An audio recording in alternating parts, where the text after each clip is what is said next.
Welcome to Localie Home. Localie Home is actually a community where you can live. There are accommodations on top of these meeting spaces. There are also co-working space where we work, and we also meet. We're just meeting for this kind of meetups. Sometimes we're going for so-called network trips to explore the country and even some neighboring countries like Germany, Belgium, France. So that's what we do. And my name is Nick. Here are my contacts. So if you want to stay in touch, you can scan the QR code. I actually working here and was working on my main startup, which is Localie. And then I quickly realized that I spent here so much time, like from morning and until evening and also during the weekend. So my team and I realized that it could be a great idea to set up a community and invite all of the people, like-minded people from the area to also join us for different types of events. Let's get to the point. Today we have a really special guest, Olga. Let's give her a round of applause. Olga is Vice President of Semrush, Global Marketing. Semrush is a very special company for me, so I'm super thrilled to have you today with us for this talk. We will be having a conversation, one-to-one conversation, when I'll be asking different questions to Olga, and then we can hand over this mic to you. So if you have any other questions, you're also welcome to raise a hand and give us a shout. So welcome, Olga.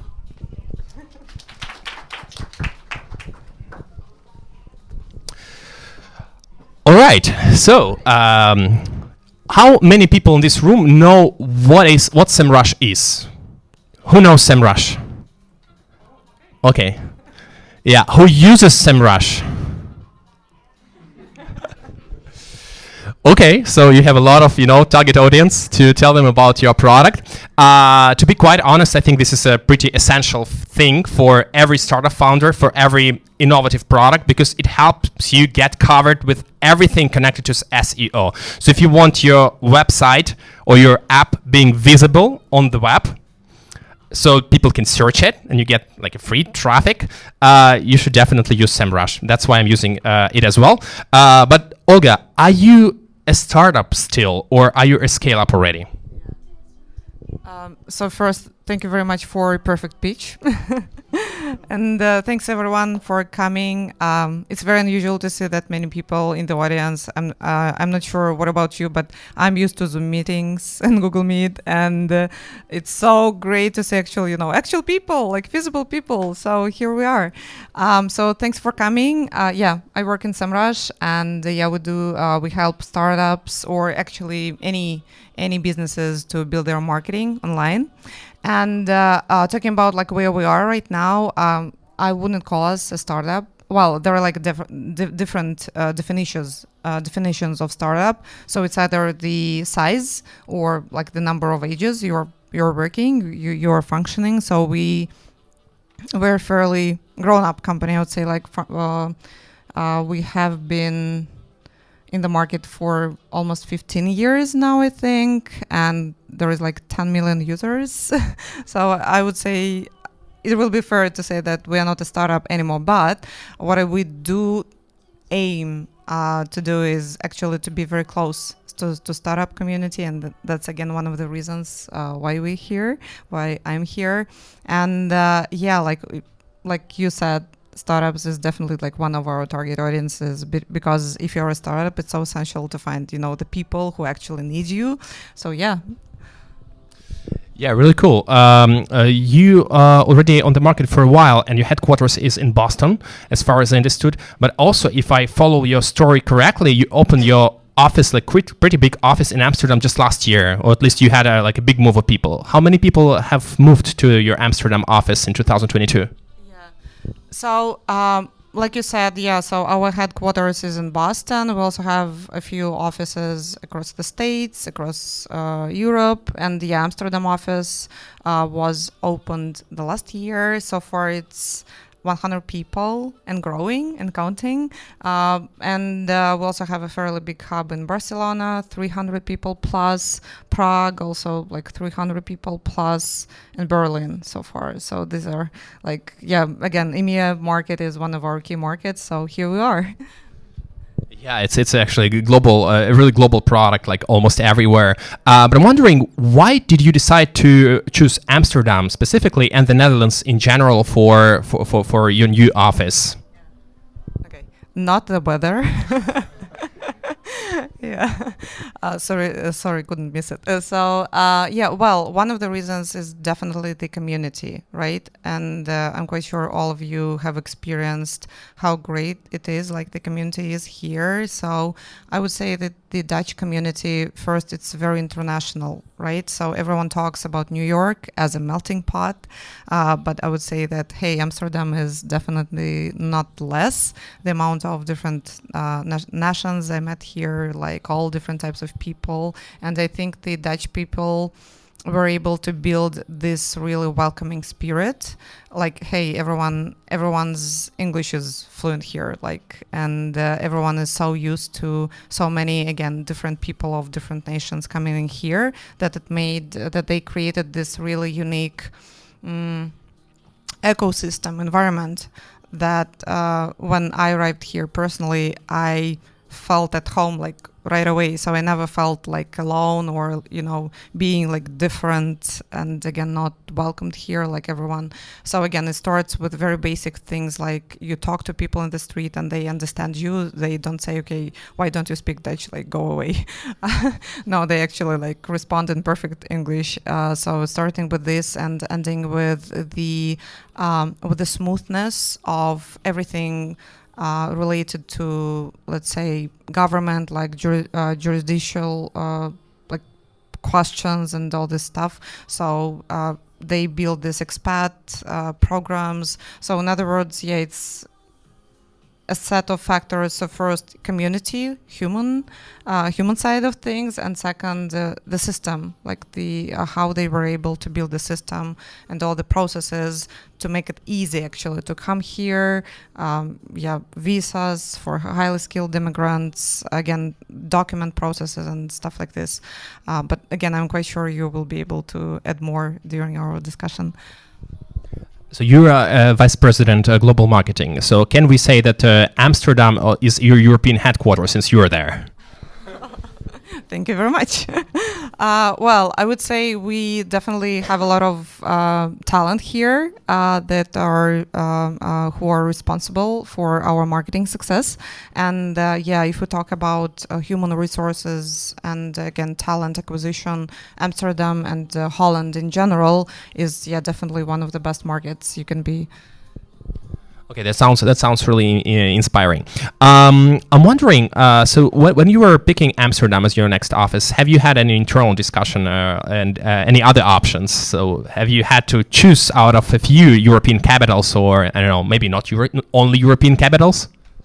Yeah, actually, yeah. There was a discussion, and Amsterdam was my number one choice in comparison to all the other European countries. I was also considering, again, Barcelona, Prague, Berlin. There was some discussion about London. We already have presence in States, so that's why we have not. It was not a part of the discussion because, okay, we have it covered. So what about EMEA? And one of the reasons why, again, Amsterdam was my number one choice is, again, like I mentioned, the easiness, the smoothness of, again, opening anything here, like when it comes to international business. Second, talent acquisition. So standards of higher education is fairly high here, and it means that anyone that you hire here, they already have, again, really fundamental, really good knowledge of like fundamental subjects, and it's fairly like the basis of your future team success, right? So the general standards are really high. So I already mentioned proficiency in English and the ecosystem, and the fourth part about ecosystem is like I see it as one of the reasons of, again, the Dutch prosperity in general, because it feels like that they are able like to consume the best of different countries, of different nations, again, because they are so open, to inviting expats from other countries. It also tends to convert into their internal value systems, right? So I have a few team members from from Dutch of Dutch origins, and I can see that again. They are so open. They are so great in communication. So this is something they are so quickly to adopt it in their usual, daily routine. So and it means that okay, whatever your company is from, they will be able to prosper here just because again people are very open. They will be very quick to adapt to your style, to adopt the best practices that you take together with you, but at the same time again they will be able to adapt to your style, to your culture values, to your community values, to your corporate values. So that was in the very end like one of my key logic, it was one of my reasons why I considered Amsterdam. Yeah, well, I agree with you 100%, but I'm also like Netherlands. The fun of the Netherlands, I was actually just passing the exams for, the Dutch culture and also Dutch language, because I'm applying for the citizenship after 5 years living here. Still, still planning to stay here as well. Who else is working in your office? And, my question is more about, I'm trying to understand who should apply for a job in your office in Amsterdam? Like what are departments located there? Okay. Yeah, so first and foremost, it's marketing department. We also have development, and we also do have some HR teams located here. But in general, our principle is that we do not restrict, we do not limit ourselves to hiring this particular department in this location only. So we do have hubs with marketing, with digital marketing being in Amsterdam, but it does not limit us if we, let's say, find someone great from brand marketing or again from any other sphere. Obviously we are going to consider them. So it's more about, so here we have like the legal entity, the office. So it means that, we are here, and then we're like open to all the best talent we can find. All right, so your office is more like a meeting space here, right? And you can work here for even the other departments, and your boss could be somewhere else, I don't know, in Boston or in Berlin. Okay. So you already had to hire some people here from the local market, right? Could you tell us some stories about like hiring people here locally?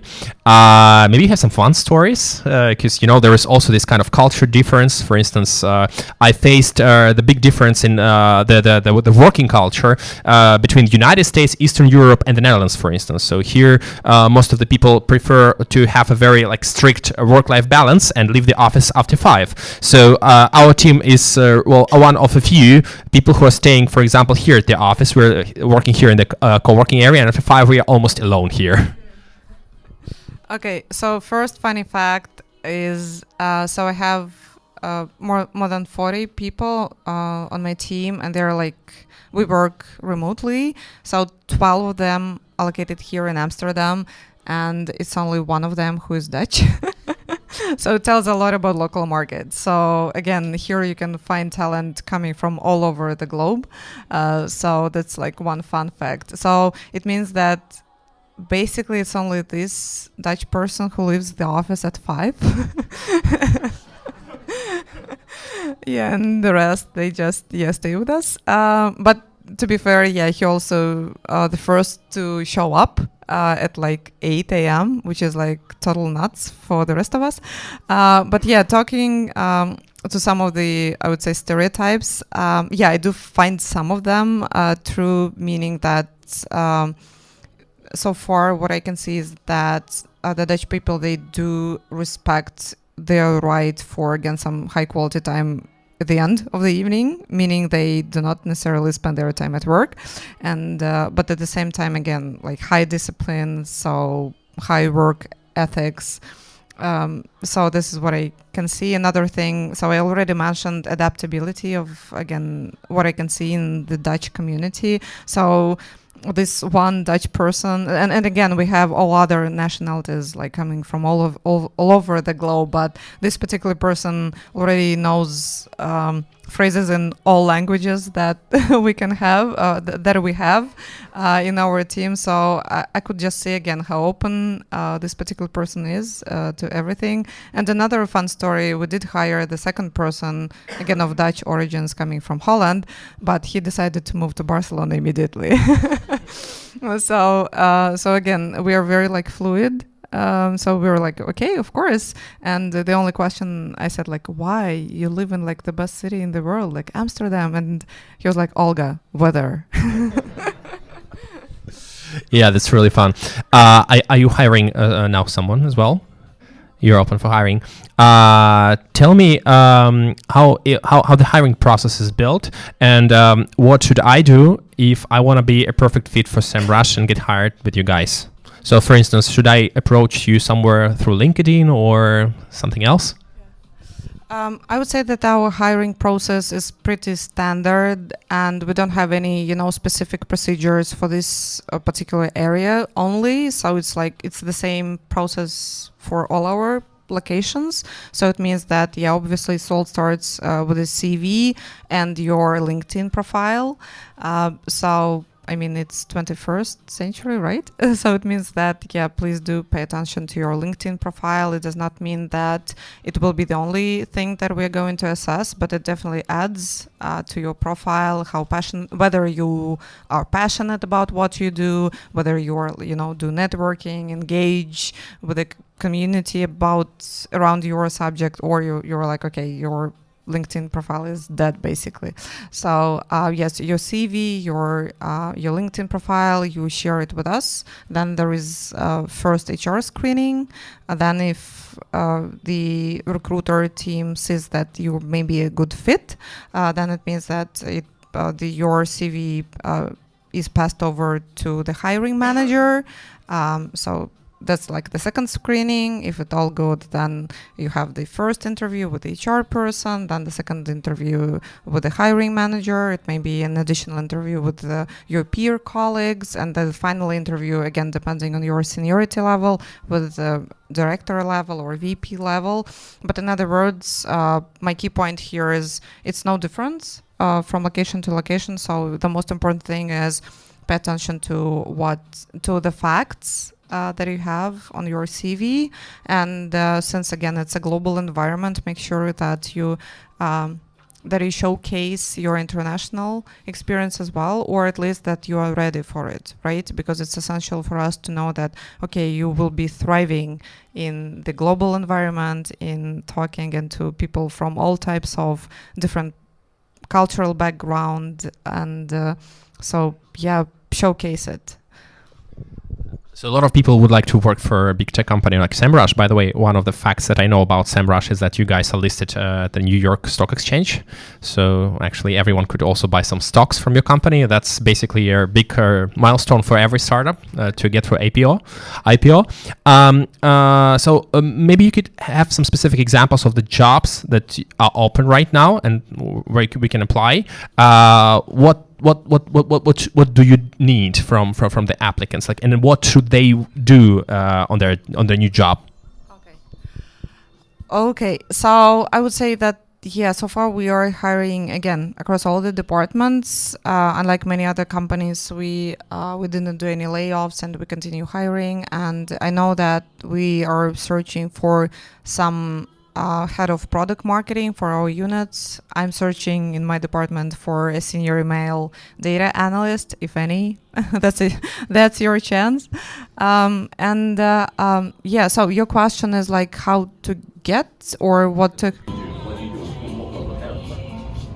What do you need from people? What will they need to do? What they will need to do if they get a job. Okay, got it. So first things first, like any other company, there will be an onboarding process, and it means that the expectation from your first month is that you really need to get to the roots, meaning that you need to understand our processes inside out. So for your first month in any job, actually, like spend as much time as possible getting to know, okay, how this company functions, how your department functions, how your team functions.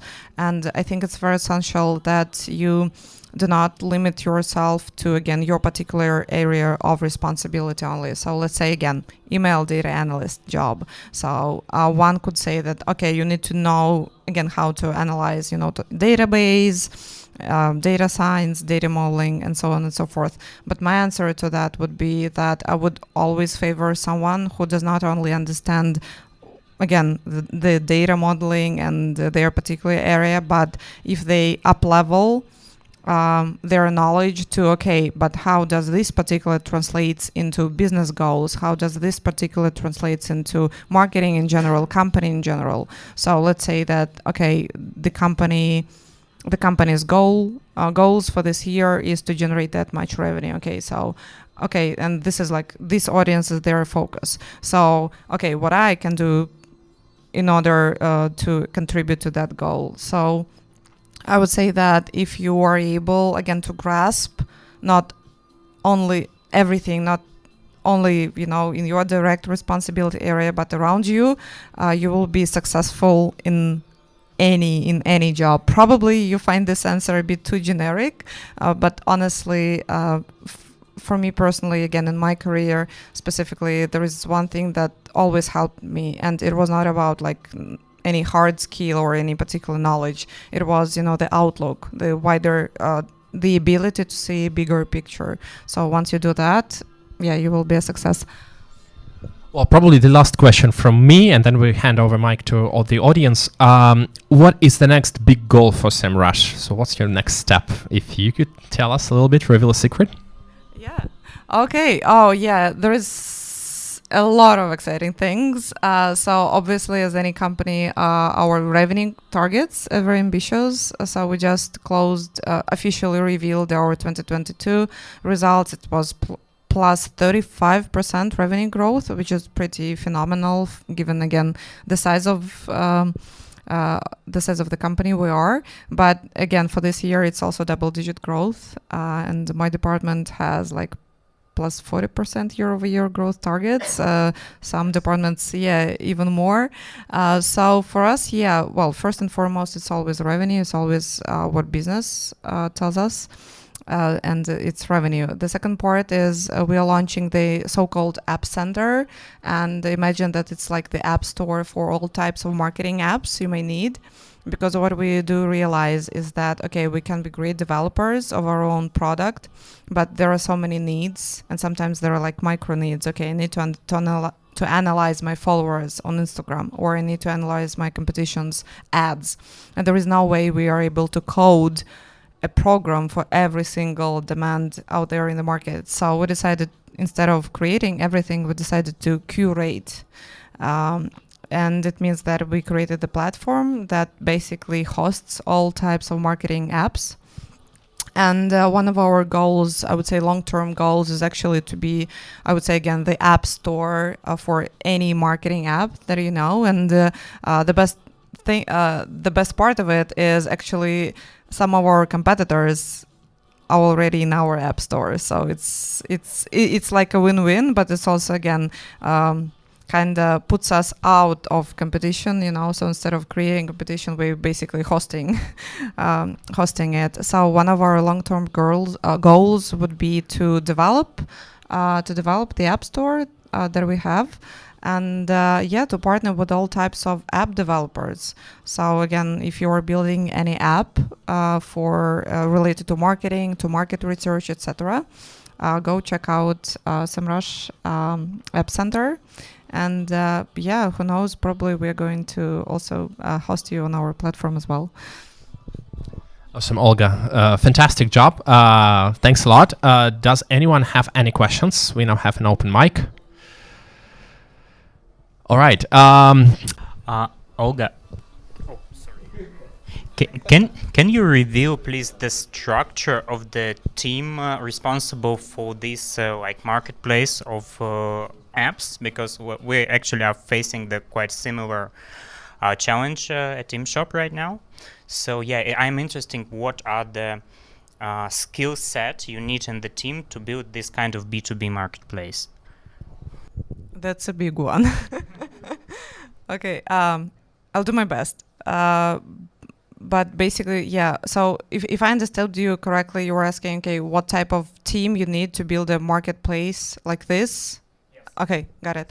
Okay, so well, first it all starts with developers. Marketers are going to hate me, but they're not number one. So it's development, 100%, and the second part is customer development, right? So it means that it is sometimes cases when developers are so much focused on building product that sometimes it's like a product in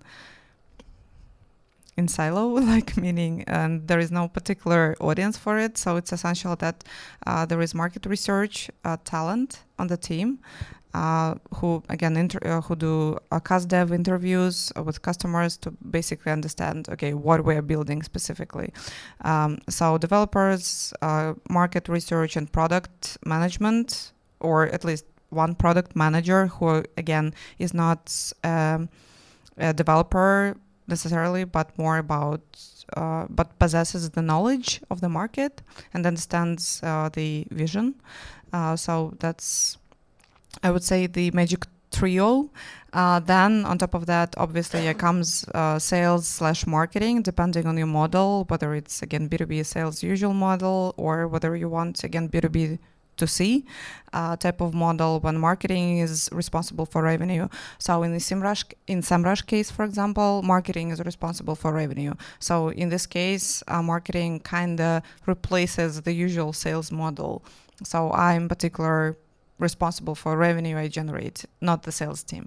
So in your case, yeah, it may be again marketing responsible for the revenue, and obviously there are like different functions like brand management or creative department or copywriting and so on and so forth. I would say that I would outsource these type of functions for the time being if you're a startup, and would be focused again, to repeat, development, market research, product management and marketing. One more question about this size of this part of the marketing, who is specifically targeted to app developers. Is it the same marketing who is attracting new businesses like users, or you have a separate kind of like team approach? So I'm pretty authoritative, I would say, when it comes to processes organization. So I would not build a separate team to target this particular audience just because, again, marketing is marketing. So you need to be very closely connected with everything that is out there in relation to marketing. Otherwise, it will be disconnected communication, disconnected messaging, disconnected everything. And the worst part of it is that there won't be any knowledge sharing. And that's the most important thing. So you'll need to build basically a separate team, separate talent, separate knowledge. So I would say if you already have marketing, I would definitely put the targeting towards developers in this particular marketing that you already have. But I would definitely assign someone whose entire job would be to target developers. So to a question, it will be still the same marketing organization, but a person or a team within the marketing organization who is going to target app developers. One more question. Okay, thank you. Hey there. So I've got a question. I'm sure there's a lot of like founders and other startups in here. What's sort of like the biggest failures you've seen that startups do in terms of like marketing? You know, trying to validate like a segment or getting a distribution channel to work. That's the growth engine part's probably one of the most difficult. And this is coming from me, and I'm an engineer. I've got my own startup as well. So I think this question might be beneficial for some people here as well. Yeah. Thank you. That's a great question. I love talking about failures. So, I think, one of the biggest mistakes that anyone does, and I did it as well, is trying to do everything. it means that you have a startup and you're like, okay, I need paid ads and community and brand and website and I also need to do this cute event or even more. And oh wait, I also need email marketing because it's so easy, right? And so at the end of the day, you end up with doing like dozens of activities, and obviously you don't have enough resources. I'm talking about human resources and financial resources. And but again, the worst of it, you don't have enough power in your brain to actually master all of it. So you end up with very mediocre efforts across everything. So the first thing first is try to focus on 3-5 things tops, and that's it. You will be able to live without, again, great creatives. I hope there are no creative people here. But I mean, hey, again, plain basic creatives would do. Obviously, again, depending on your niche, but in general. Or again, you can do without offline events. I understand it may sound contradictory, but since we're here, but still. So these are just examples. So yeah, focus what you need now. So and also focus on what you need to do in the short term and midterm, not in the long term. Because another thing when startups think about marketing in general, they're like, okay, so in 10 years we are going to be great like Apple, so it means that we need to start now. But the thing is, for the short term, all you should do is actually impress your investors and prove that there is demand in the market. And it means that you don't focus again on this big shiny strategy. Instead, you focus, okay, I need to prove demand. It means that 90% of my time should be focused on lead generation. And I do lead generation 24/7. And then I prove it to investors, and then I move on. So yeah, forget about long-term strategy. I'm sorry. Focus on, what you need to do. Any more questions? Yeah, so I have actually a question about your company and marketing in general and ChatGPT. So how do you think it's going to affect your business and search optimization in general? Because we tried it on one booklet and it actually worked really great. So we need to talk. Seriously, I'm really curious about your experience. So in general, what can I say? So everyone talks that ChatGPT may kill SEO and stuff. I would say that it's been the same conversation for at least 12 years now. When there is any type of innovation coming in the market, they say, okay, this thing is going to kill SEO. That's for sure. And then SEO just thrives and continues to live. So to your question, I don't think that ChatGPT is going to kill SEO as it is now. It's definitely going to transform it. You can use, again, ChatGPT for very particular tasks, find keywords or do very basic copywriting, etc., etc. So it's going to help you with some monotonous, repetitive tasks. It's going to chime in with the tasks that you had to find additional tools for. Now it's all, again, ChatGPT. So, for example, proofreading, translation, again, do very basic coding and stuff.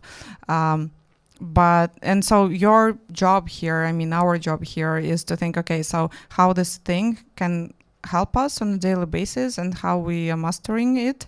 But so far, with what we have seen, I don't think that it's going to, again, kill the whole SEO. And I think the future of it is you're going, again, to use stuff like this for very repetitive, monotonous tasks.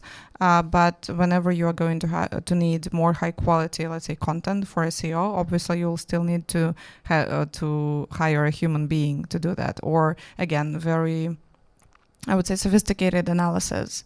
Again, ChatGPT can do something for you, again, very basic stuff. But then when it comes to the robust strategy, it will always be the human being. So I would say, what it used to be mediocre writing, mediocre analysis, and that was cheap in terms of our pay. And now it's gonna be free with ChatGPT, but everything above the average, it will still be human and more sophisticated tools. Did I answer your question? Yeah. Okay. I'm curious to see how it will develop. the future? Oh, okay. I'm not a fortune teller, but yeah, no, it's really hard. Well, it is definitely going to develop. Yeah, that's for sure. That's what I can say. Actually, I've been once to the Web Summit, the biggest tech conference in Europe, in 2019. You guys were hosting a party there. So right after Semrush party, I've got to another party hosted by DigitalOcean. Spontaneously met the founders of DigitalOcean, two of them, and they said their story. So they actually grew just because of SEO.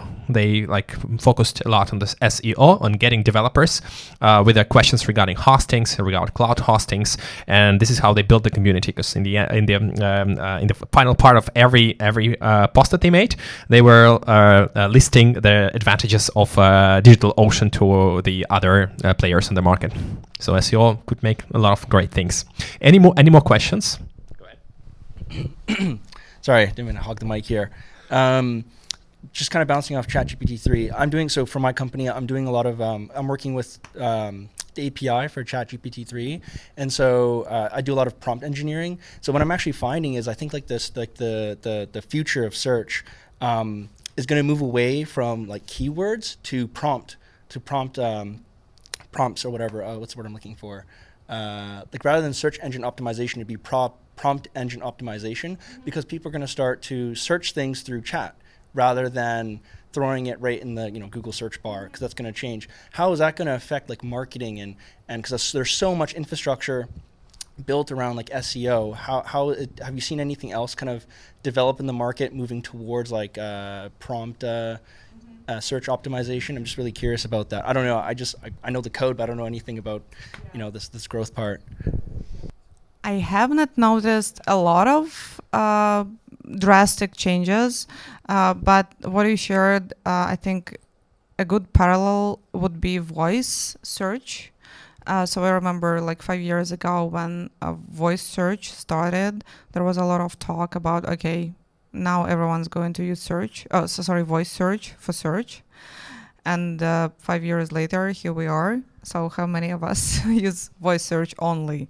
Obviously, again, some of us, but not all of us. So I think it kind of what I anticipate in the future. So it does not mean that again, the usual SEO will disappear, but there will be some part of it dedicated to prompt. So, and I think in general, this is how things evolve, right? So again, to put things into marketing perspective, 10 years ago, there was no YouTube marketing, there was no video marketing whatsoever. Right now, 40% of my marketing investment budget goes to video. And it's definitely one of the key revenue generators. So we're just going to evolve, and we're just going to add the pieces. And it's a giant puzzle, and it's going to be a shiny new piece. Any more questions? Okay. Thank you for the talk. It seems that there is a crisis on the global market, and why do you think you grow when everyone else has revenue declining?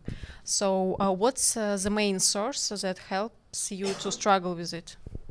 That's a great question, by the way. Yeah.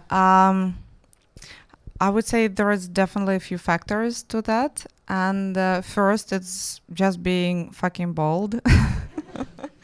But I mean, seriously. So when I came to Semrush, I was amazed how bold and courageous and sometimes crazy people are. And I was like, wow, okay. I'll try to be a bit of it too. Meaning that whatever happens in the market, Semrush leadership in general, they're like, okay, whatever, we're going to do our thing. So, and I think the mindset and the internal culture of the company, at the end of the day, defines it all. So what you hear, it's kind of people, the energy is contagious, right? So if your leader is like, fuck that, we're going to grow.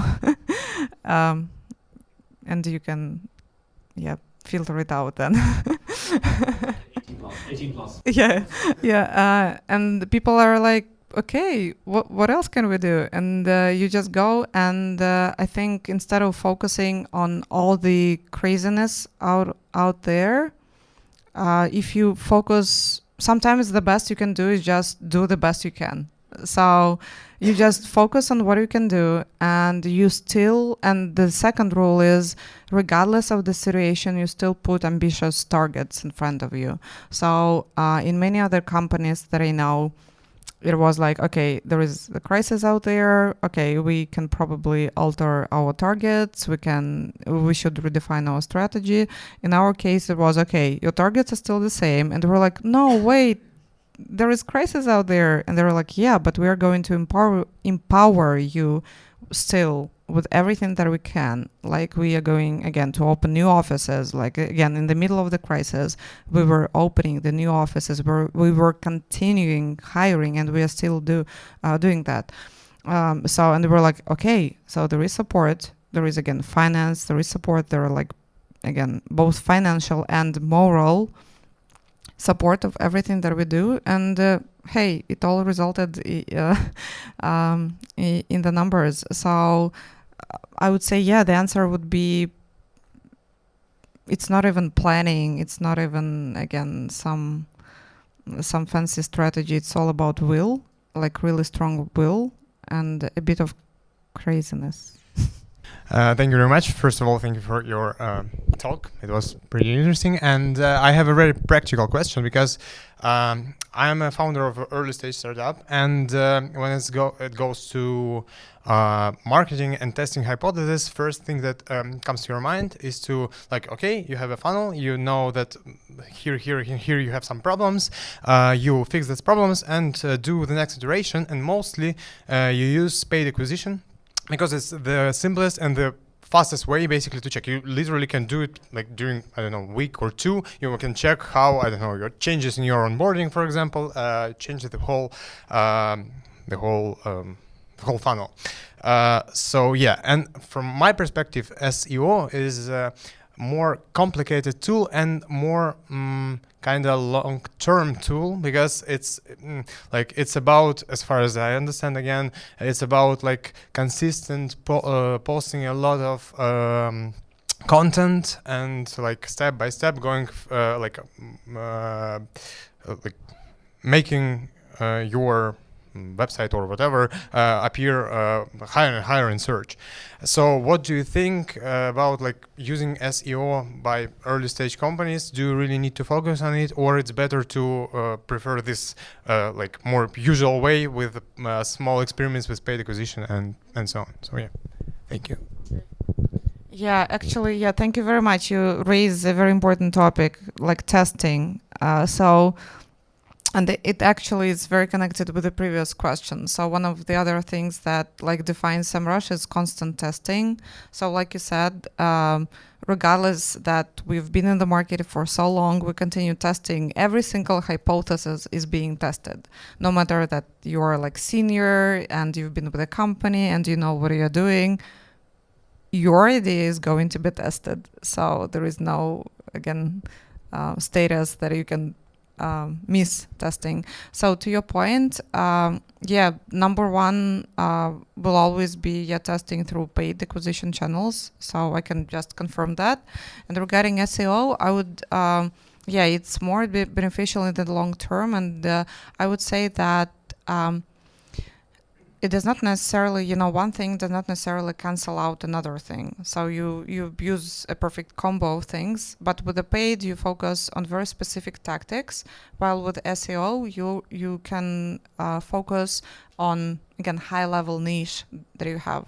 So again, with paid acquisition, you can test out, okay, this particular idea versus this particular idea. But for SEO, you know your niche, right? And again, regardless of your specific features, your niche is, I don't know, real estate. So it means that you can still do SEO in real estate that does not depend on your ongoing hypothesis. And you would do it in parallel. And yeah, you'll see results in the long term. Did I answer your question? Basically, how I hear it, you say that yes, of course, for testing short-term hypothesis paid acquisition is like must have. But if you have more resources and like you have time and people to implement other maybe less short-term things, for example, SEO, you definitely might be interested in working on it too. Yep. So, thank you. Hi. So you told us about the marketing application center of Semrush. So I think that's a brilliant idea, but I'm really curious about how come Semrush decided to add their competitors to that application center, because by doing that, I guess you're just offering your customers to your competitors. So I'm really wondering about that. How come you decided that is a good business strategy? Yeah.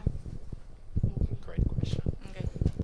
Well, we still get the fee from our competition if they get customers.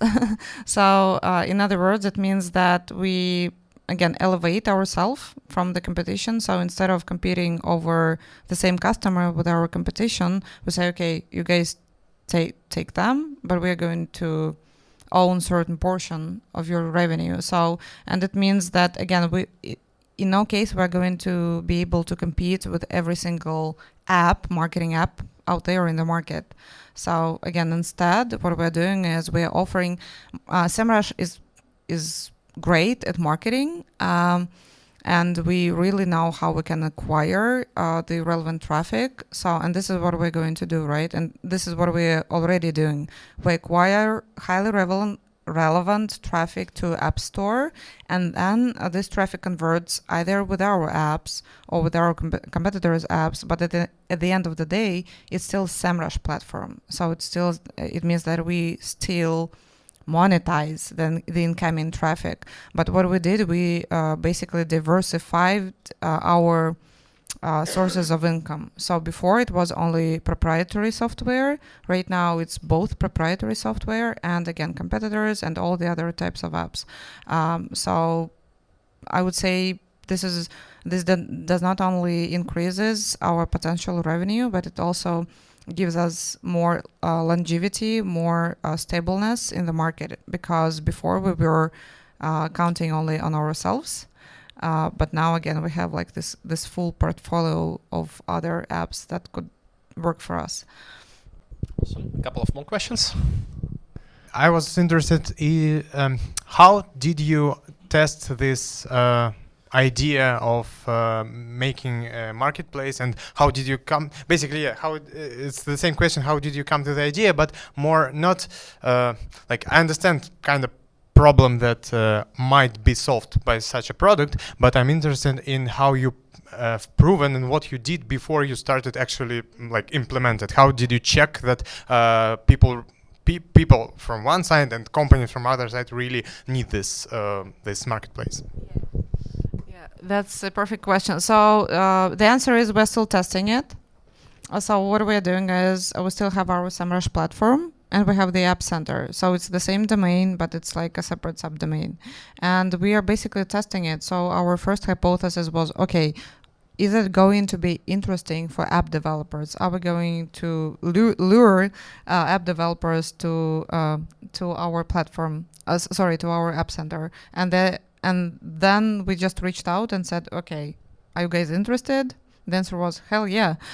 So right now we already have like 37 apps available with almost no investment in marketing. I'm talking about like paid marketing. So it was again very basic outreach. So that was test number one. Test number two was, okay, whether we're going to be able to generate some revenue from App Store, and it was a very basic amount of marketing efforts and funds that we invested. And then we were tracking ROI of it, and ROI was positive. And this is how we're doing. So first we test the demand. Second, we invest some, and see its ROI. And so far, again, it's not right now it's not our main source of revenue, that's for sure. So again, we are still testing this out, but the number of app developers is growing, the ROI and the generated revenue from App Center is growing. So far this test is successful, and we continue it. Yeah, actually, it's for me. It looks like from perspective of an app developer, it's of course not obvious and it's need to be tested. But but they're making money with you. That's why they're interested. It's a very clear reason why they would be interested. You basically just generate lists for them. But what is more like complicated from my perspective is like the other side, like the clients, because for example, if I'm going to Semrush on your website, probably I'm also already know that you do CEO, and or maybe I search for it, maybe I read some of your content or something, and I'm going to solve my problem with CEO, and here you kind of offer me some other solutions for, I don't know, for maybe paid acquisition or something, and it's not what I expected to be offered from you when I first came to your platform. Yes, no, absolutely. So you touch upon a very important subject, which is, I would say, rebranding, and it's not about rebranding, meaning like we are changing our name, but it's about the perception of our brand. So how do we actually grow from SEO tool to, again, Semrush being equal to all types of apps on marketing out there. So it's a very challenging thing to do. It's something that has to happen across at least a few years, and that's one thing. And another thing is about customer experience. So like you said, so I'm searching for something and you guys need to meet my expectations, while all of a sudden I see all the other things. So we also need to be very careful about customer journey and how we understand, okay, these particular users need this particular tool, and we don't offer them something else that they don't need. So it's like a twofold question, not an easy one, but certainly a very exciting one. All right, thanks a lot for coming here, and the coffee is waiting for you. You are welcome to order anything. All the food is actually at your own cost. That's how it works. Thanks a lot for coming.